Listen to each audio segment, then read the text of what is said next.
Bonjour, vous êtes les bienvenus dans la boîte à merveille. Vous êtes priés de vous abonner à cette chaîne et de cliquer sur la cloche pour recevoir les prochaines vidéos.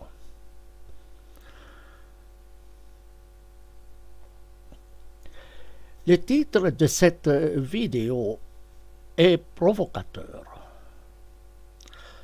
Prophétie de Saint Charbel. La fin de l'islam en 2047. Donc, prophétie de Saint Charbel, la fin de l'islam en 2047. Saint Charbel est très connu dans les milieux chrétiens libanais.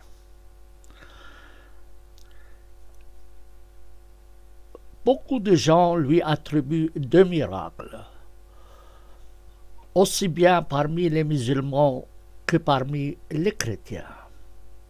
Je ne discuterai pas de ces miracles, à chacun ses croyances. Il est né en 1828 et il est mort en 1898, c'est-à-dire avant la fin du XIXe siècle. Le titre de la vidéo est donc Prophétie de Saint Charbel, la fin de l'islam en 2047.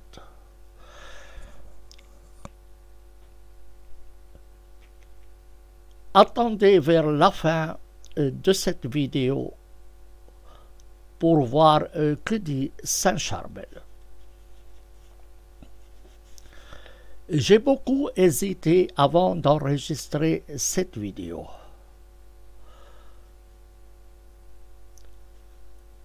J'accuse généralement les penseurs arabes de manquer de courage.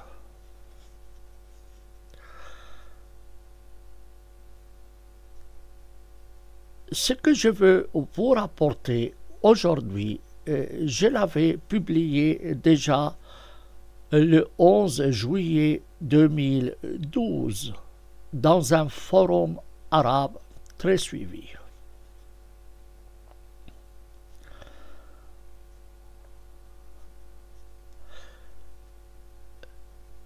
Il n'est pas facile de se mettre devant des gens pour qui la religion est ce qui est de plus important, pour leur dire que l'islam prendra fin en l'an 2047.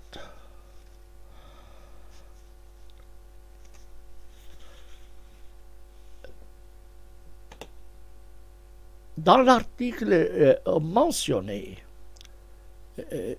j'ai signalé ce qui suit. Avec l'arrivée des mouvements islamiques qui ont pris le pouvoir dans de nombreux pays, arabes et musulmans, nous nous trouvons face à une période d'hibernation, sinon une plongée dans l'obscurantisme.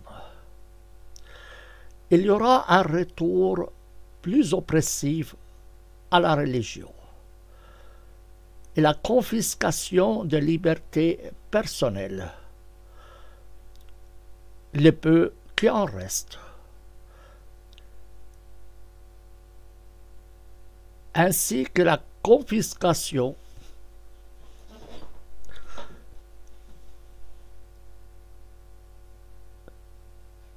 des manifestations individuelles pour les remplacer par une religion plus ostensible. Ainsi, on imposera des vêtements aux femmes pour les transformer en sacs à ordures mobiles. On imposera la pratique du ramadan et la prière. On rétablira les tribunaux d'inquisition contre toute personne qui critique l'islam. On privera les gens de la liberté religieuse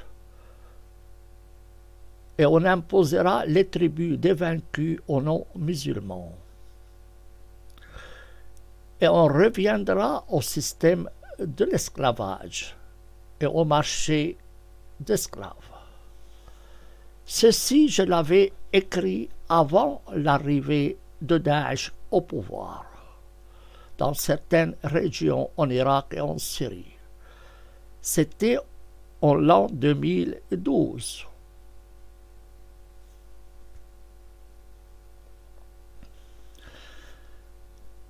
C'est le point culminant de l'obscurantisme des frères musulmans, dont nous avons eu l'avant-goût avec l'autorité des talibans en Afghanistan.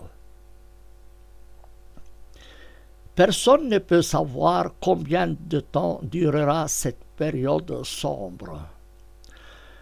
Mais cela se terminera inévitablement par de grandes destructions, dont l'impact se fera également sentir en Occident, en raison de la présence d'une minorité musulmane croissante.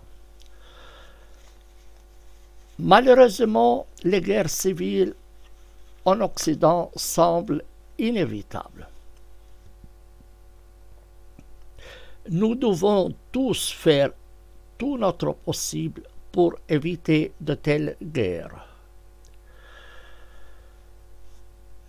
Mais il semble qu'il ne soit pas possible de les éviter.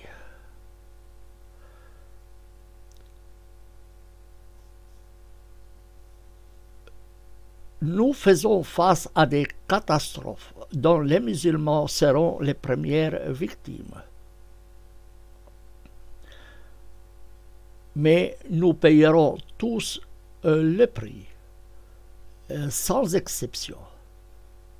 Et c'est le prix à payer pour que l'humanité revienne à la raison. Cette catastrophe prendra fin avec le réveil des musulmans et leur prise de conscience que l'islam ne leur a apporté que des calamités. Ça sera la grande apostasie, c'est-à-dire l'abandon de l'islam, par laquelle le Coran sera placé dans les musées, comme on a fait avec la loi de Hammurabi, qui se trouve dans les musées du Louvre à Paris. Il est de notre devoir d'aider tous nos frères musulmans à sortir de cette épreuve avec le moins de mal possible. C'est également dans l'intérêt de nous tous.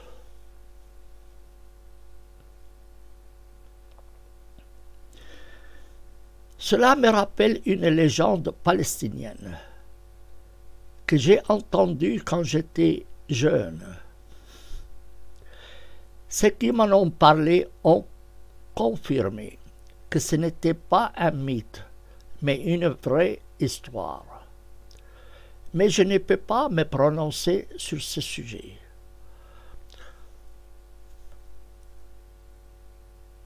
Voilà la légende. On dit que la hyène charme sa victime.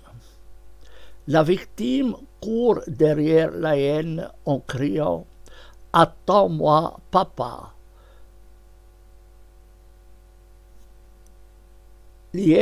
La hyène attire la victime dans sa grotte et la dévore.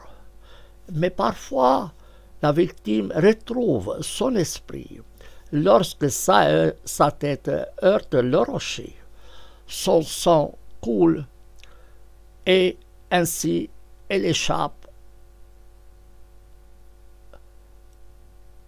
à la hyène.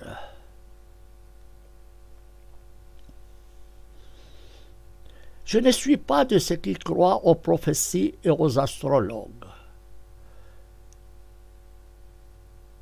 Mais je me réfère ici à un message que j'ai reçu de l'une de mes connaissances, que je publie sans faire mention de son nom. Il dit ceci.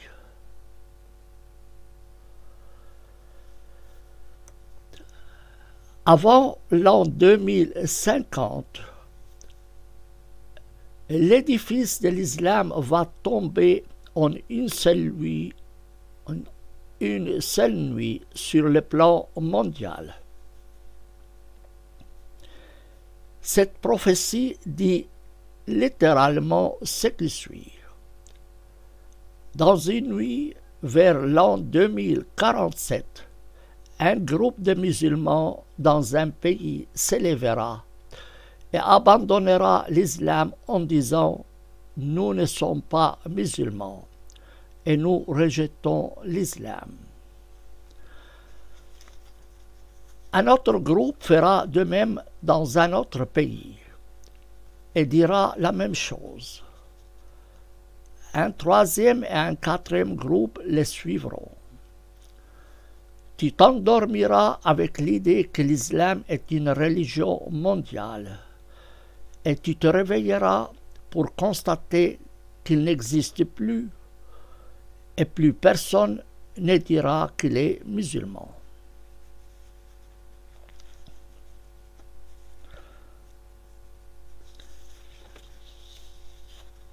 L'ami dans lequel j'ai une entière confiance a ajouté que la prophétie de Saint Charbel contenait d'autres éléments, mais il a refusé de l'envoyer.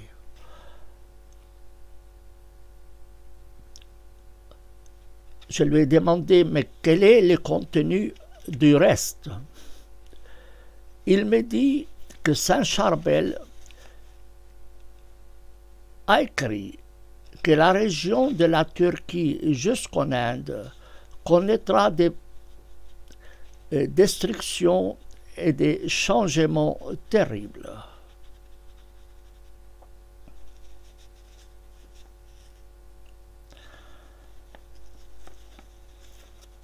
La question qui se pose, comment Saint Charbel aurait pu prophétiser en 1898, donc la date de sa mort, 1898, que l'islam disparaîtra en l'an 2047.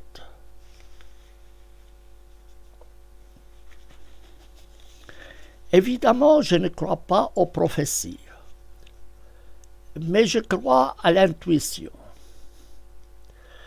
L'intuition, c'est une chose très simple. Vous voyez une voiture sans frein descendre une pente avec un chauffeur ivre.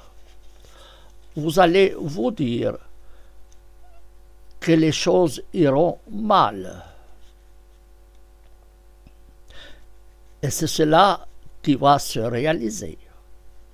Et vous ne serez pas étonné.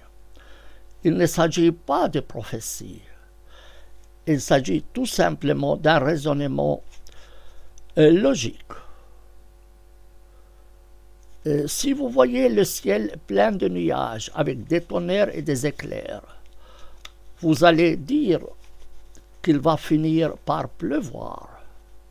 Là, de nouveau, il ne s'agit pas de prophétie, mais d'intuition. Saint Charbel a vécu sous le pouvoir des Ottomans, un pouvoir répressif. Et il s'est sans doute dit que les choses iront mal.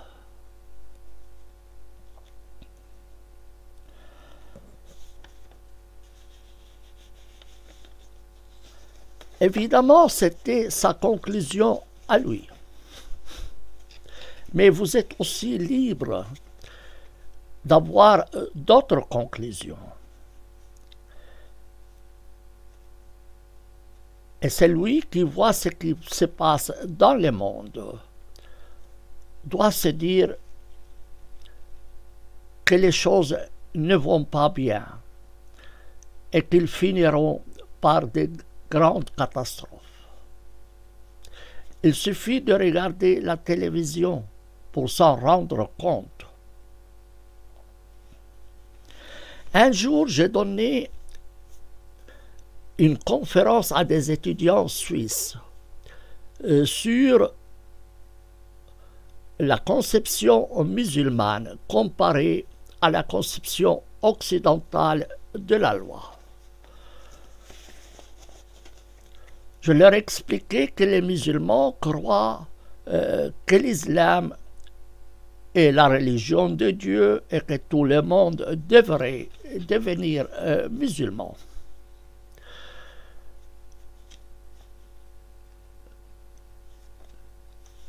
Le professeur s'est levé et me dit, si ce que vous dites est vrai,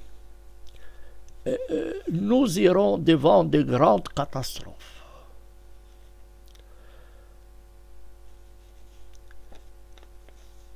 Il n'est pas concevable que des musulmans croient que l'islam est la religion de Dieu et que cette religion doit s'imposer à tout le monde sans que cela aboutisse à des catastrophes.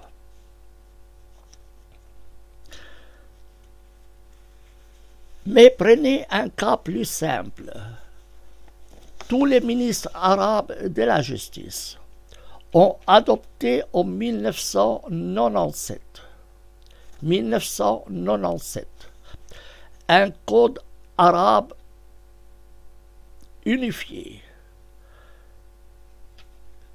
qui prévoit la lapidation de l'adultère, l'amputation de la main du voleur, la mise à mort de l'apostat qui abandonne l'islam, la flagellation, la loi du talion, c'est-à-dire œil pour œil, dent pour dent, littéralement cela. Tous les ministres arabes de la justice ont signé cette loi unifiée et il se trouve sur le site de la Ligue arabe.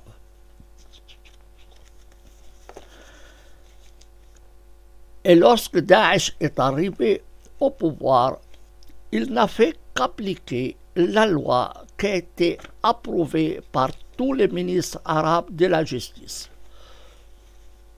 Et ensuite, on vous dira que Daesh ne représente pas l'islam. Or, il n'a fait qu'appliquer une loi qui a été approuvée par tous les ministres arabes de la justice.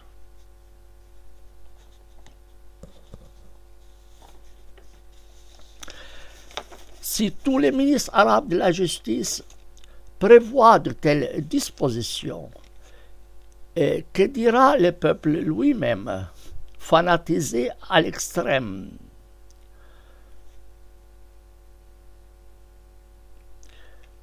Je répète, je ne crois pas aux prophéties, mais je crois à l'intuition. J'ai beaucoup hésité avant de publier cette vidéo.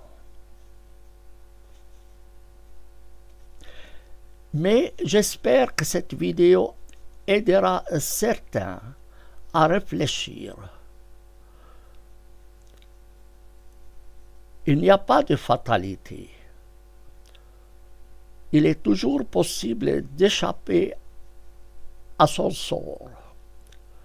Il suffit pour cela de revenir à la raison. Espérons que les musulmans et les occidentaux réfléchiront à ce que je viens de dire et prendront les mesures nécessaires pour éviter des catastrophes dont les musulmans seront les premières victimes et dont les occidentaux en payeront aussi le prix. Je termine ici mon intervention et je vous souhaite une belle journée. Prière de vous abonner à ma chaîne et de cliquer sur la cloche pour recevoir les prochaines vidéos. Et n'oubliez pas de faire un like en soutien à ma modeste chaîne. Bonne journée.